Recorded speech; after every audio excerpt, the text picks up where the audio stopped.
I'm Diane, and I'm 28. The lawyer just finished reading my grandmother's will, and my entire family is staring at me like I've grown a second head. 30 days in her abandoned mansion to claim my inheritance. No cell service, no money, no support. My mother actually laughed out loud when the condition was announced. Where are you watching from today? Drop your location in the comments below and hit that like and subscribe button if you've ever felt completely alone in a room full of family. You'll definitely want to stick around for what happened next. The thing about being the family disappointment is that everyone assumes you'll fail before you even try. My brother Marcus was already calculating his share of grandmother's estate. My sister Sarah was texting someone, probably her husband, about vacation plans they'd make with my inheritance money. Mom kept shaking her head with that familiar expression of disgusted resignation. Diane can't even keep a houseplant alive, Sarah muttered, not bothering to lower her voice. 30 days alone, she'll be back in 3. The lawyer, Mr. Patterson, cleared his throat uncomfortably. The will is quite specific. Miss Diane must remain in the property for 30 consecutive days and nights. Any departure, regardless of reason, forfeits the inheritance. My father leaned forward. What exactly is this inheritance worth? $2 million plus the mansion and surrounding 10 acres, Patterson replied. The room went dead silent. $2 million. That was more money than I'd ever imagined my grandmother had. She'd lived so simply, driving that old Buick and clipping coupons religiously. Marcus found his voice first. That's impossible. Grandmother never had that kind of money. Your grandmother was quite wealthy, Patterson explained patiently. She invested wisely and lived frugally. The estate has been professionally managed for decades. My mother's face had turned an interesting shade of purple. This is ridiculous. Diane doesn't deserve that money. She barely visited. Actually, I visited every Sunday for the past 3 years, bringing groceries and helping with household repairs. But why let facts ruin a good narrative? My family had this charming habit of selective memory when it came to my contributions. The mansion has been vacant for 6 months since Mrs. Peterson's passing, Patterson continued. Basic utilities are functional, but the property has been neglected. Neglected how?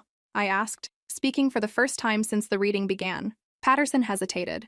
The house requires significant maintenance. There have been some unusual occurrences reported by neighbors. Nothing confirmed, of course. Great. A probably haunted mansion with no cell service and a family hoping I'd fail. This was shaping up to be either the worst month of my life or the most transformative. Sarah rolled her eyes. Unusual occurrences, please, it's just an old house. My family spent the next hour trying to convince me not to attempt the challenge. For people who supposedly cared about my well-being, they seemed awfully invested in my failure. Mom suggested I sign away my inheritance rights immediately. Dad offered to have the will contested. Marcus even mentioned that 30 days was a long time for someone with your limitations. By the time we left Patterson's office, I was more determined than ever to prove them wrong. The mansion stood like something from a Gothic novel, all weathered stone and towering windows that reflected nothing but darkness. I pulled my Honda into the circular driveway, gravel crunching under the tires as my headlights swept across overgrown gardens and a fountain that clearly hadn't run in years. October in New England meant early darkness and that bone-deep chill that seeps through even the warmest jacket. I'd packed enough supplies for a week, figuring I could assess the situation and plan accordingly. The nearest town was 12 miles away, and my family had made it abundantly clear they wouldn't be checking on me. The front door key felt ancient in my hands, heavy brass that required significant force to turn. When the door finally opened, it revealed an entrance hall that belonged in a museum. Marble floors stretched toward a grand staircase while crystal chandeliers hung like expensive ghosts overhead. Electricity worked, thankfully. Grandmother had arranged for basic utilities to remain active. The heating system rumbled to life when I located the thermostat, though the house felt like it would take days to warm properly. My footsteps echoed as I explored the first floor. Formal dining room with seating for 20. A library with floor-to-ceiling bookshelves and a rolling ladder. 3 separate sitting rooms, each decorated in increasingly elaborate styles. The kitchen was surprisingly modern, renovated within the last decade with professional-grade appliances and granite countertops. But something felt wrong. Not supernatural wrong, just off. Cabinet doors hung slightly open. Drawers weren't quite closed. Small items seemed shifted from their natural positions. Someone had been here recently. The refrigerator contained only bottled water and basic condiments, their expiration dates still months away. Fresh groceries that hadn't been there when grandmother died. The logical explanation was that Patterson's office had arranged for basic supplies, but something about the careful organization suggested more personal attention. Upstairs, I found 14 bedrooms, each with its own personality and period furniture. Grandmother's master suite felt like a sanctuary, with windows overlooking the back gardens and a sitting area arranged around a fireplace. This would be my base camp for the next month. Night fell with surprising swiftness. Without the constant glow of city lights, the darkness here felt absolute. I made dinner from canned soup and crackers, eating alone in the vast kitchen while October wind rattled windows throughout the house. That's when I heard the first sound that couldn't be explained by settling wood or heating systems. Footsteps. Deliberate, measured steps moving across the floor above me. I froze, spoon halfway to my mouth, listening intently. The footsteps stopped directly overhead, then resumed, pacing back and forth in what I calculated was the long hallway outside the bedrooms. My heart rate picked up, but I forced myself to think logically. Old houses made noise. Expanding and contracting wood could sound like anything. But these footsteps had rhythm, pattern. They paused at regular intervals, as if someone was examining things along the walls. I grabbed a flashlight and headed upstairs, my own footsteps impossibly loud on the wooden stairs. The hallway was empty, exactly as I'd left it, but the air felt different. Warmer in some spots, cooler in others, like someone had just passed through. Nothing appeared disturbed, but I had the unmistakable feeling of being watched. Day 3 brought the first real challenge to my sanity. I'd settled into a routine of sorts. Coffee in the sunroom each morning, exploring different sections of the house during the day, reading in the library each evening. The footsteps had continued nightly, always in the same pattern, always stopping when I investigated. But this morning was different. I came downstairs to find the kitchen rearranged. Nothing dramatic, just small changes that someone else might miss. The coffee maker had been moved 6 inches to the left. Cabinet doors I'd closed were slightly ajar. Most unsettling, fresh flowers sat in a vase on the counter. White roses that definitely hadn't been there the night before. My hands shook as I examined the roses. They were real, recently cut, with droplets of water still clinging to the petals. Someone had been in the house while I slept. Someone with a key and knowledge of my grandmother's preferences. She'd always loved white roses. I searched every room methodically, looking for signs of intrusion or hidden passages. The mansion was built in 1892, plenty of time for secret rooms or forgotten entrances, but my inspection revealed only elaborate molding and solid walls. The day passed without incident until afternoon, when I discovered my grandmother's private study behind the library. The door was concealed behind a bookshelf that moved when I accidentally leaned against it while reaching for a volume of poetry. Inside, the study felt frozen in time. Grandfather's desk dominated the room, its surface covered with papers arranged as if he'd just stepped away. Financial documents, investment statements, correspondence with banks and law firms, everything organized with military precision. But what caught my attention was a leather journal lying open to an entry dated just 2 weeks before grandmother's death. Her handwriting, still elegant despite her age, filled the page with observations about family dynamics and disappointments. "Diane is the only one who visits without wanting something," she'd written. "The others circle like vultures, making calculations they think I cannot see. My sweet granddaughter deserves better than the family that has dismissed her potential for so long." Reading her words brought tears I hadn't expected. Grandmother had seen through my family's facade, recognized their mercenary motives. But more importantly, she'd believed in me when no one else had. The journal continued with detailed observations about Marcus's gambling debts, Sarah's marriage problems, and my parents' financial struggles. Information she'd gathered but never used as ammunition. Instead, she'd quietly arranged her affairs to protect the one family member who'd never asked for anything. As I read, understanding dawned. This inheritance wasn't just about money. It was about proving something to myself and to my family. Grandmother had created a test that would either break me or transform me completely. The 30-day requirement wasn't arbitrary punishment. It was preparation for the responsibility she was placing on my shoulders.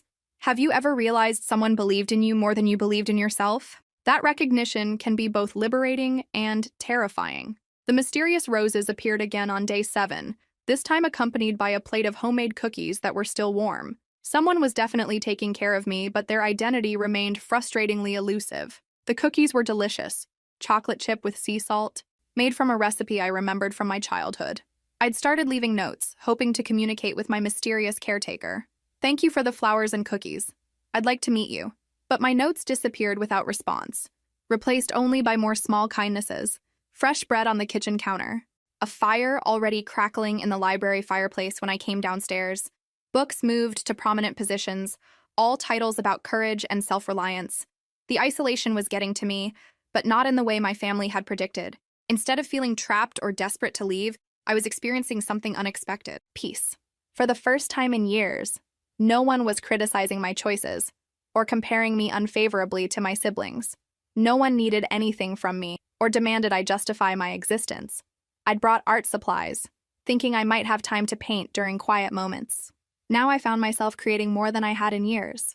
Watercolors of the mansion's gardens, charcoal sketches of the library's intricate ceiling, self-portraits that showed changes I was only beginning to recognize. My face looked different in these drawings. Stronger, more defined. The perpetual tension around my eyes had relaxed, and my shoulders no longer carried the permanent hunch of someone expecting criticism. On day 10, while exploring the mansion's third floor, I discovered something that changed everything. Hidden behind a wardrobe in what had once been servants' quarters, I found a narrow staircase leading to an observation room in the house's highest tower. The space was clearly designed for privacy, with windows offering commanding views of the entire property. And sitting in the room's single chair was an elderly woman I didn't recognize. She looked up calmly as I entered, as if she'd been expecting me. "Hello, dear. I'm Agnes.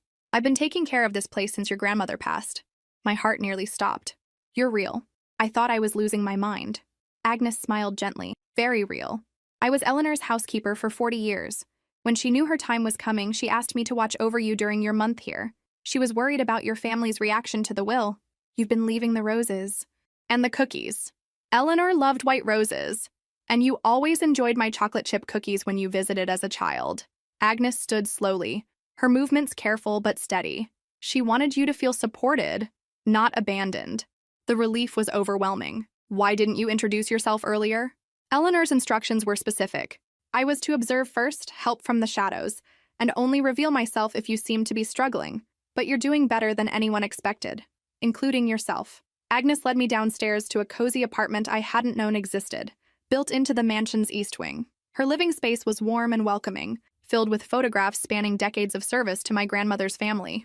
"Eleanor was very proud of you," Agnes said, preparing tea with practiced efficiency. "She knew your family underestimated your strength. This month isn't really about the money, you know. I'm starting to understand that. It's about proving to yourself that you can stand alone, that their opinion of you doesn't define your worth." As we talked, Agnes shared stories about my grandmother's younger years, her struggles with her own difficult family, and the gradual development of her independence and confidence. The parallels to my own situation were striking and clearly intentional. "Your grandmother left detailed instructions for your month here," Agnes revealed. "She wanted you to discover certain things at the right time, including this." She handed me an envelope with my name written in grandmother's distinctive handwriting. The envelope contained keys and a map of the property, along with a letter that made me understand the full scope of grandmother's plan. "My darling Diane," it began, "if you're reading this, you've met Agnes and proven you can survive 2 weeks of isolation. But survival isn't transformation. What I'm about to show you will test everything you think you know about our family and your place in it." The map marked several locations on the 10-acre property. X's indicated spots where grandmother had buried what she called truth boxes, waterproof containers holding evidence of my family's behavior over the years, financial documents showing their repeated requests for money, recorded phone conversations revealing their true opinions of me, evidence of their manipulation and emotional exploitation. "I gathered this information not for revenge," the letter continued, "but for protection. Your month alone is preparation for the challenges that will come when you inherit substantial wealth. Your family will not react well to your transformation." Agnes accompanied me as I used the map to locate the first truth box, buried beneath the old oak tree behind the mansion. Inside, I found financial records showing Marcus had borrowed $50,000 from grandmother over the past 3 years, always with promises to repay that were never fulfilled. Each loan request came with elaborate stories about temporary setbacks and guaranteed returns. The second box, hidden near the garden fountain, contained recordings grandmother had made during family visits. My mother's voice crystal clear. "Diane will never amount to anything. She's too weak, too emotional. We need to keep her expectations low so she doesn't embarrass the family." Sarah's voice followed. "She's always been the weird one. Thank God she's too passive to cause real problems." Hearing their words, spoken with casual cruelty when they thought I couldn't hear, felt like physical blows. But beneath the pain was something else: clarity. For years, I'd internalized their criticisms, believing their assessments of my character and potential. Now I understood their words reflected their own limitations, not mine. The third box contained the most devastating evidence: legal documents showing my parents had tried to have grandmother declared incompetent 2 years ago, hoping to gain control of her finances. The attempt failed when medical evaluations proved grandmother's mental acuity, but the betrayal ran deep. They love the idea of you, grandmother's letter explained, but not the reality. They need you to remain small so they can feel larger. Your inheritance will disrupt that dynamic permanently. Agnes watched me process each revelation with compassionate eyes. Eleanor hoped these truths would armor you for what's coming. Your family's reaction to your success will reveal their true character. That evening, as I sat in the library surrounded by evidence of my family's manipulation, I felt something fundamental shift inside me. The shy, apologetic person who'd entered this mansion 3 weeks ago was disappearing, replaced by someone who understood her worth wasn't determined by others' opinions. I picked up my phone, still no signal, but I could compose a message to send later. Dear family, I typed, thank you for showing me exactly who you are. It's made my own transformation possible. But I wouldn't send that message. Not yet. First, I had one more week to complete my metamorphosis. The girl who'd been afraid of disappointing others was becoming a woman who refused to be diminished. Day 25 brought an unexpected visitor. I was painting in the conservatory when Agnes hurried in, her usual calm replaced by obvious concern. Your brother Marcus is here, she announced quietly. He's demanding to see you, claims there's a family emergency. Through the conservatory windows, I could see Marcus pacing beside his BMW, phone pressed to his ear. Even from a distance, his agitation was obvious. He gestured angrily as he spoke, probably to our parents or Sarah. Did you let him in? Absolutely not. Eleanor's instructions were clear. No family contact during your 30 days unless you initiated it. But he's quite insistent. I watched my brother for several minutes, noting his expensive jacket and new watch. Interesting accessories for someone who'd claimed financial hardship when borrowing from grandmother. His body language screamed desperation beneath the designer facade. Let him in, I decided. I want to hear what emergency is so urgent it requires breaking the will's conditions. Agnes looked skeptical but agreed. I'll stay close, just in case. Marcus entered the mansion like a conquering hero, his eyes immediately cataloging valuable furnishings and architectural details. When he spotted me in the entrance hall, his expression shifted to practiced concern. Diane, thank God you're okay. We've been so worried about you out here alone. Really? Because no one's called or checked on me for 25 days? He had the grace to look slightly ashamed. We didn't want to interfere with grandmother's conditions. But this is different. There's been a development. What kind of development? Marcus pulled out his phone, showing me a news article. Patterson's law firm is under investigation for elder abuse and will manipulation. The state attorney general is reviewing all their recent cases, including grandmother's will. My blood chilled. What does that mean? It means this whole inheritance might be invalid. The 30-day requirement, the will itself, all of it could be thrown out. He moved closer, his voice taking on a persuasive tone. Look, I know we haven't always been the closest family, but we need to stick together now. If the will gets invalidated, everything goes through probate. Could take years. So you're here out of concern for my welfare? Of course. And to suggest we hire our own attorney to protect everyone's interests. As a family, I studied my brother's face, noting the telltale signs I'd learned to recognize over the years. The slight twitch near his left eye when he lied, the way his hands moved restlessly when he was manipulating, the carefully modulated tone he used when he needed something. How did you find out about this investigation? Does it matter? The point is we need to act fast. But it did matter. If Patterson's firm was truly under investigation, it would be public record. If Marcus was lying, it meant my family was escalating their attempts to undermine my inheritance. Show me the official documentation, I said calmly. What? If there's a state investigation, there would be official notices, court filings, something more substantial than a news article. Show me the paperwork. Marcus's confident expression faltered. I don't have it with me. My attorney is handling those details. Which attorney? Look, Diane, we don't have time for 20 questions. We need to make decisions now. The old Diane would have panicked, would have trusted his urgency and followed his lead. But 25 days of solitude and self-discovery had changed me fundamentally. I could see through his performance now, recognize the manipulation tactics that had controlled me for years. No, I said simply. No what? No, I won't panic. No, I won't abandon the will's requirements. And no, I won't trust your sudden concern for my welfare. I stepped closer to him, drawing on newfound confidence. You have 5 minutes to tell me the real reason you're here, or Agnes will escort you off the property. Marcus's mask slipped completely, revealing the angry desperation underneath. Fine. You want the truth? Dad's in serious trouble. He took out loans against his business using grandmother's house as collateral. If you inherit instead of the family trust he expected, he loses everything. Finally. The real emergency wasn't about protecting me. It was about protecting their financial interests. That sounds like Dad's problem, not mine. Don't be naive, Diane. Family helps family. Interesting. Where was that philosophy when I needed help over the years? Marcus realized his approach wasn't working and tried a different tactic. 5 more days, Diane. You really think you can last 5 more days in this creepy place? All alone with your crazy thoughts? Agnes appeared in the doorway, her presence calm but unmistakably protective. I think Mr. Marcus should leave now. As my brother stormed out, shouting threats about legal action and family loyalty, I felt something settle into place inside me. The old fears and self-doubt were gone, replaced by crystal-clear understanding of my worth and my goals. 5 more days. I could definitely handle 5 more days. In fact, I was starting to look forward to them. Day 28 arrived with autumn's first real snowfall, coating the mansion grounds in pristine white that made everything look like a fairy tale. I stood at the library windows, coffee in hand, watching the transformation with a sense of completion I'd never experienced before. 3 days left, and I was no longer the same person who'd arrived here nearly a month ago. The shy, apologetic woman who'd let her family walk all over her had been replaced by someone who understood her own worth, someone who wouldn't be manipulated or diminished ever again. Agnes found me there, carrying a thick envelope that bore the law firm's seal.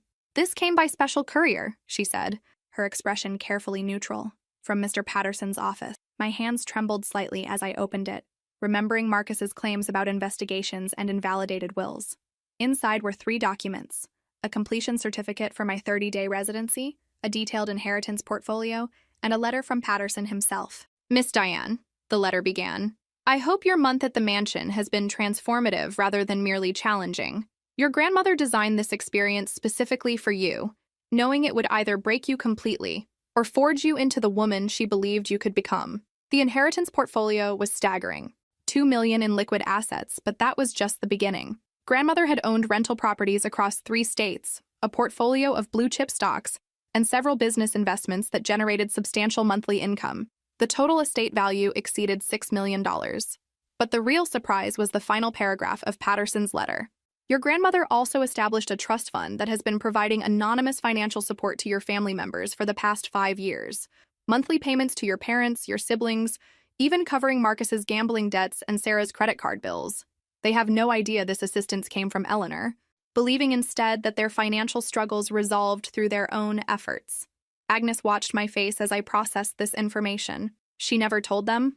Eleanor believed people revealed their true character when they thought they were struggling, Agnes explained. She wanted to see how they treated you when they believed they had nothing to gain from kindness. The manipulation ran even deeper than I'd realized.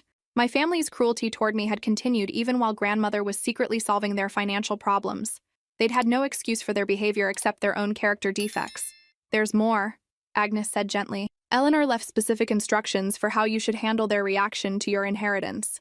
She anticipated they would escalate their attempts at manipulation once they realized what you'd won." She handed me another envelope, this one sealed with wax and marked, "Open only after completing 30 days. Your grandmother was a brilliant strategist, Diane. Everything she did was designed to prepare you for what comes next." That afternoon, I called Patterson's office from the mansion's landline to confirm my successful completion of the residency requirement. His secretary scheduled a meeting for the following week to finalize the inheritance transfer. "Any complications or challenges during your stay?" Patterson asked when he came on the line. "My brother visited claiming there was an investigation into your firm, something about elder abuse and will manipulation." Patterson's chuckle was warm. "Marcus has quite an imagination. There is no investigation. Our firm has been serving this community for 40 years without a single ethical complaint.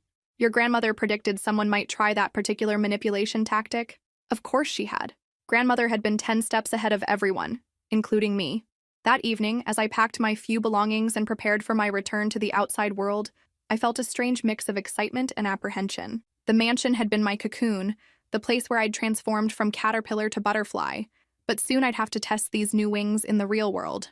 Agnes appeared in the doorway of my temporary bedroom, holding a small wrapped package. "From Eleanor," she said simply. "She wanted you to have this before you left." Inside was a delicate gold necklace with a locket containing a photo of my grandmother and me from my college graduation. On the back, an inscription: "Strength you already possessed. I simply helped you find it." What do you think will happen when Diane's family discovers the truth about her transformation? Day 30 dawned clear and cold, with sunshine streaming through the mansion's tall windows like nature's own celebration. I'd completed the challenge that my family believed would destroy me, and instead I felt more alive than I had in years. Agnes prepared a special breakfast: fresh orange juice, homemade blueberry muffins, and coffee so perfectly brewed it tasted like victory itself. We ate together in the sunny breakfast nook, our conversation light but underlaid with the significance of the moment. "What happens to you now?" I asked, suddenly worried about this woman who'd become such an important part of my journey. "Eleanor arranged for my retirement with full benefits and a cottage on the property's far edge. I'll continue maintaining the mansion until you decide what to do with it." Agnes smiled warmly. She hoped you might choose to keep it, eventually. It suits you. The idea of owning this magnificent property still felt surreal. A month ago, I couldn't afford a decent apartment. Now I was inheriting a mansion and millions of dollars. The responsibility was overwhelming, but no longer terrifying. "Your family will be surprised by the changes in you," Agnes said diplomatically.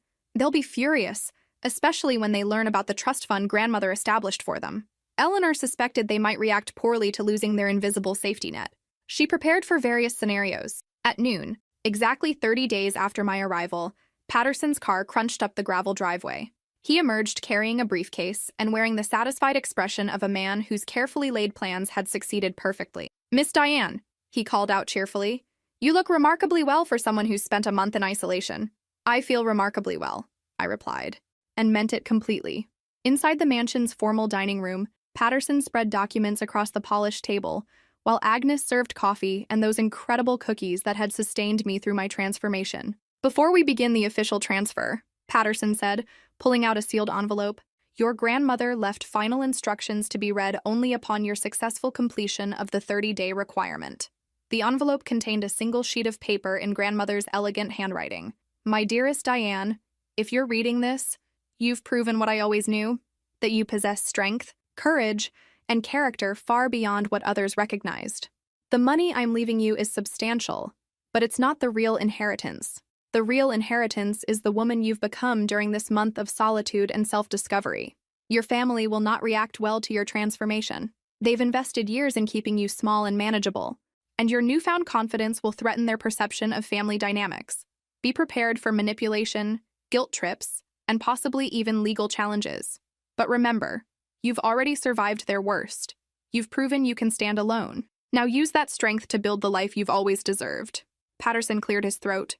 "There are practical matters to discuss. The trust fund that's been supporting your family members will terminate in 60 days unless you choose to continue it. Eleanor wanted that decision to be entirely yours." "They don't know about the trust fund?" "They have no idea. Eleanor was very careful to channel the money through intermediary accounts and third parties. As far as your family knows, their financial improvements came from their own efforts. I thought about Marcus's new watch and expensive car, Sarah's recent kitchen renovation, my parents' sudden ability to take vacations they'd claimed they couldn't afford, all funded by the grandmother they'd criticized and neglected. What happens when the payments stop? Their true financial situations will become apparent very quickly. Eleanor estimated they'll realize something changed within 3 months of the termination. The formal inheritance process took 2 hours.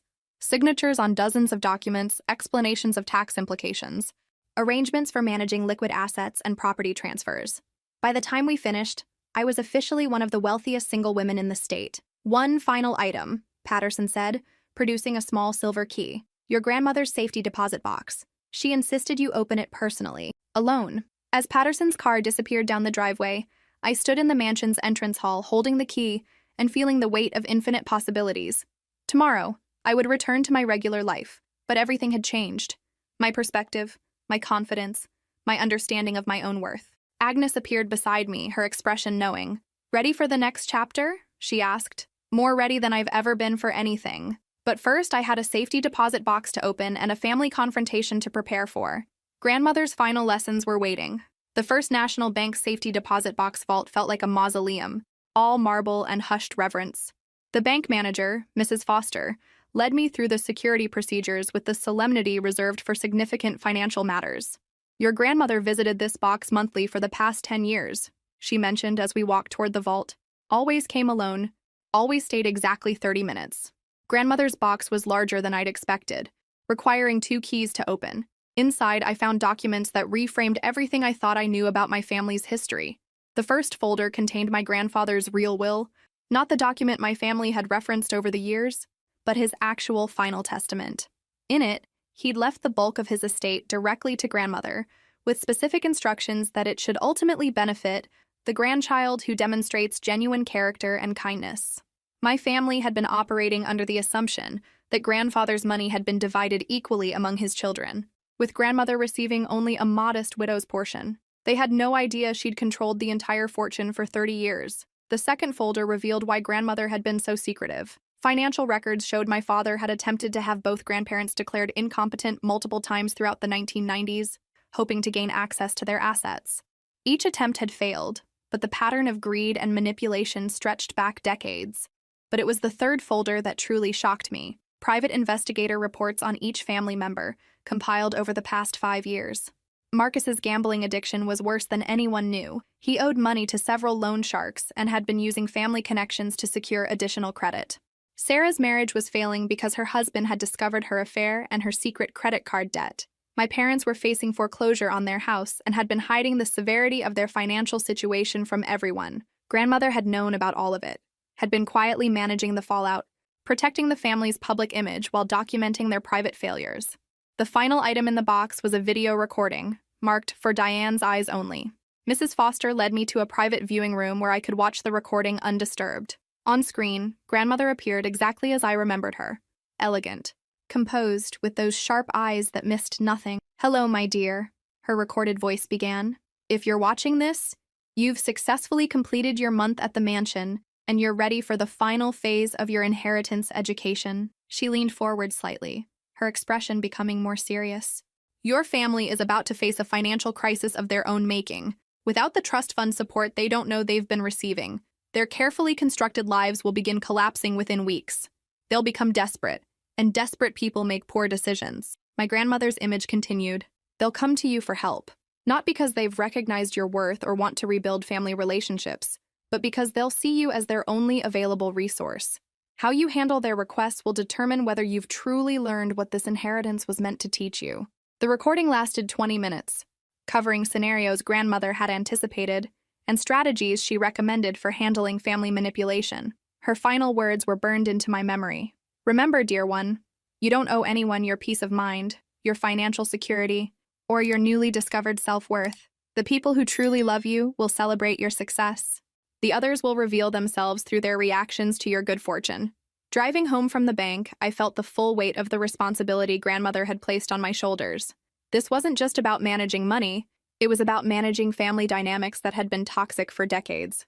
My phone had 17 missed calls when I finally returned to cellular range. 13 from family members, 4 from numbers I didn't recognize. The voicemail messages told their own story. "Diane, it's Mom. Call me immediately. There's been a mistake with our mortgage company. Hey sis, Marcus here. Need to talk to you about something urgent. Family stuff. Diane, this is Sarah. I know we haven't talked much lately, but I really need your advice about something." They didn't know about my inheritance yet, but their financial support systems were already beginning to fail. Grandmother's timeline was proving remarkably accurate. I deleted all the messages without returning a single call.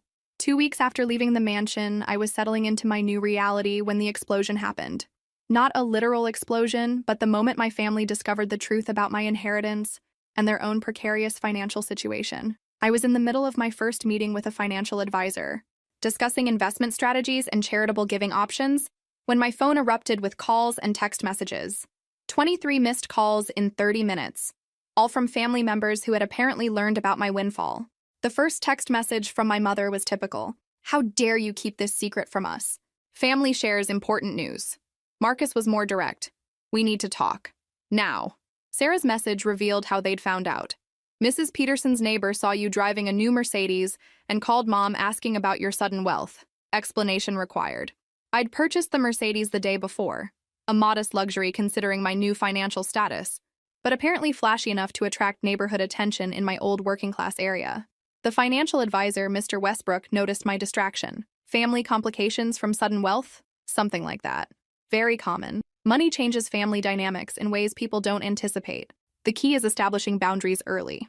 That evening, I drove to my parents' house for what I knew would be a confrontational family meeting. Everyone's cars were already in the driveway. Clearly, this had been planned as an intervention. I entered to find them arranged in the living room like a tribunal.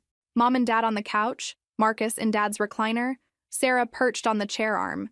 Their expressions ranged from accusatory to calculating. "Sit down, Diane," Dad commanded, pointing to the chair facing them all. "We need answers." "About what specifically?" "Don't play dumb," Marcus snapped. "Mrs. Peterson told Mom you inherited millions from grandmother. Why didn't you tell us?" I studied their faces, noting the desperation beneath the anger. Mom's makeup couldn't hide the stress lines around her eyes. Dad's clothes looked worn, and Marcus's usually perfect appearance seemed slightly disheveled. "I wasn't required to share personal information," I said calmly. "Personal information?" Mom's voice rose. "This is family money. It affects all of us. How does my inheritance affect you?" The question hung in the air while they exchanged uncomfortable glances. Finally, Dad cleared his throat. "Your grandmother's estate should have been divided among all her grandchildren. This concentration of wealth in one person goes against family values." "Which family values specifically? The ones where you tried to have her declared incompetent? Or the ones where you borrowed money you never repaid?" Sarah's face flushed. "That's not fair. We all struggled financially while grandmother hoarded money like some crazy miser." "Actually," I said, reaching into my purse for the documents I'd brought, "grandmother wasn't hoarding money, she was giving it away. To all of you." I placed the trust fund documentation on the coffee table. "For the past 5 years, grandmother has been providing monthly financial support to each of your families. Marcus, your gambling debts, paid by grandmother. Sarah, your credit card bills, covered by grandmother's trust. Mom and Dad, those unexpected windfalls that helped with house repairs and vacation funding, all grandmother's money." The silence was deafening. I watched understanding dawn on their faces, followed quickly by panic as they realized what this meant. "That's impossible," Marcus said weakly. "The trust fund terminates in 45 days unless I choose to continue it." Grandmother left that decision entirely to me. The family meeting devolved quickly from there. Accusations flew about my manipulative grandmother and my own selfishness. Demands were made for immediate financial assistance. Threats about contesting the will were thrown around like weapons. Through it all, I remained calm. The month at the mansion had prepared me for exactly this reaction. "You're all welcome to contest the will," I said finally, standing to leave.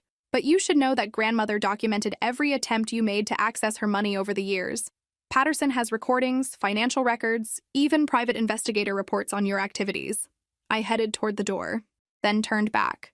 "I'll be making my decision about the trust fund based on how this family chooses to treat me going forward. So far, the evidence isn't encouraging your continued support." As I drove away, I could hear shouting from inside the house. But for the first time in my life, their anger didn't affect me. I was finally free. The legal papers arrived 3 days later, delivered by a stern-faced process server who found me at my new apartment. My family was contesting the will, claiming grandmother had been manipulated and that I had exercised undue influence over her final decisions. I called Patterson immediately. "We expected this," he said calmly. "Eleanor prepared extensively for legal challenges. How quickly can you get to my office?" An hour later, I sat in Patterson's conference room while he spread evidence across the mahogany table like a general planning a decisive battle. "Your grandmother began documenting your family's behavior 5 years ago," he explained, pointing to neat stacks of papers. "Financial records, recorded conversations, video evidence, private investigator reports. She built an airtight case against anyone who might challenge her final wishes." The evidence was devastating. Recordings of family members discussing grandmother's mental state and their plans to access her money. Bank records showing Marcus had forged checks from grandmother's account. Documentation of my parents' attempts to sell grandmother's belongings without permission. "But the strongest evidence," Patterson continued, pulling out a thick folder, "is this psychological evaluation Eleanor completed 6 months before her death. She wanted to ensure no one could claim mental incompetence. The evaluation, conducted by 3 independent doctors, declared grandmother mentally sharp and fully capable of making financial decisions. She'd even anticipated the specific challenges my family might raise." "How long will the legal process take?" I asked. "With this evidence, 6 weeks maximum. Your family's attorney will realize quickly that they have no case." But Patterson wasn't finished. "There's something else. Eleanor left instructions for what should happen if your family contested the will." He handed me a sealed envelope marked, "Nuclear option, use only if necessary." Inside were documents that made my hands shake. Evidence that my family had been stealing from grandmother for years. Forged checks, unauthorized credit card use, items taken from her house and sold without permission. The total theft exceeded $50,000. Eleanor never pursued criminal charges because she hoped family relationships could be salvaged. But if they force a legal battle, she wanted you to have the option of filing criminal complaints. The nuclear option, indeed. I could send my entire family to prison. There's more, Patterson said gently. Eleanor anticipated you might feel guilty about defending yourself against family members. She left you this. The final envelope contained a handwritten letter. Dearest Diane, if you're reading this, your family has chosen legal warfare over family harmony. Don't let guilt or misplaced loyalty weaken your resolve. These people have shown you exactly who they are. Believe them. You've already tried kindness, patience, and forgiveness. They responded with greed and manipulation. Sometimes the most loving thing you can do is allow people to face the consequences of their choices. You are not responsible for their problems. You are not obligated to fund their mistakes. You are not required to set yourself on fire to keep them warm. Stand firm, dear one. You've already proven you're stronger than they ever believed possible. That evening, I made my decision. Not about the criminal charges. That felt too extreme. But about the trust fund and any future financial support. I drafted a letter to be delivered to each family member. The trust fund that has been supporting your families will terminate as scheduled. There will be no financial assistance from me going forward.